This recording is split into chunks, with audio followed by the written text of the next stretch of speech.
Good morning, ladies and gentlemen. My name is Nemeka Onyeko-Deriri. This morning, I'm trying to make sense out of a news item I stumbled upon. I read the news article about a serving minister of the Federal Republic of Nigeria who bought a property worth almost $500,000 in the US.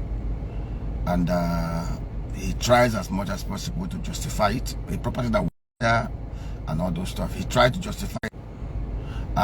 It was part of his savings, as a minister, and all those are the monies he made, in private practice.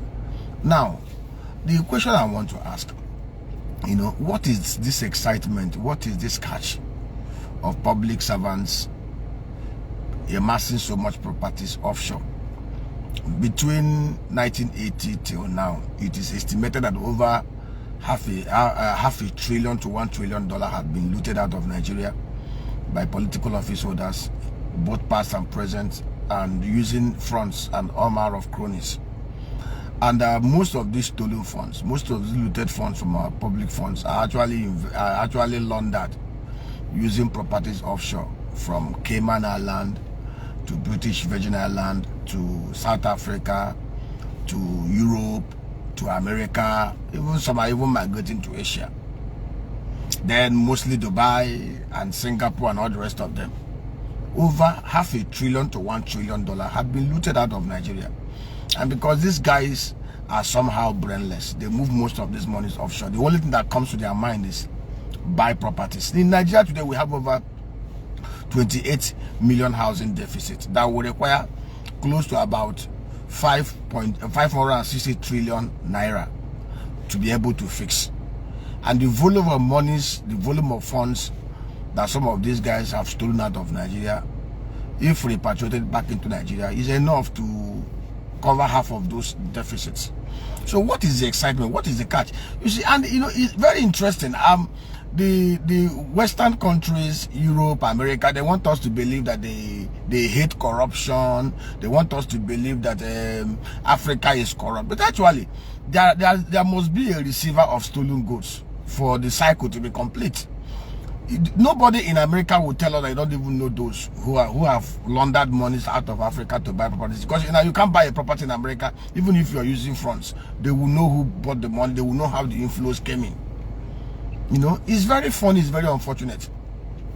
The estimated amount of money stolen from Nigeria over the last 43 years, over half a trillion to $1 trillion. Most of these monies are laundered through real estate, through properties. Practically, if you do a forensics, you discover that 95% of political office holders, those who served, have properties offshore. And that is why they don't want to fix this land. They know that those safe havens where they are buying properties, there are laws and orders there. There are safety, there is security. But here, these are the same people that will snatch, carry ballot boxes, steal. The same people that will make sure that they turn this area, this part of the world into Hades. But they live here, they go to America, they buy properties. So why are they not using those monies to buy properties here in Nigeria? Why are they not using those monies to build 2-bedroom flats, 3-bedroom flats, 1-bedroom flat for the poor and for those who earn less than, who are within the middle or the lower part of the socio-economic pyramid? They don't care. And if you come back home here, those that cannot find their way to America, they launder most of these monies from Banana Island to VI, to Ikoyi, to Oniru, to Lekki Phase 1, to other high-brow areas, GRAs in the 36 states. 75% of property boom in Nigeria and elsewhere is actually money laundering fronts. And we all pretend as if we are not saying this. We all pretend as if we don't know what is happening. If half of the money stolen from Nigeria since 1980 are ploughed back into this country, Nigeria, half of the people within the poverty threshold will be extracted from their poverty if we put on those monies in meaningful SMEs or projects that can catalyze development. Of course, ensuring that security of lives and properties are in place. Of course, there can be no security of lives and properties when 42% of the youth are unemployed.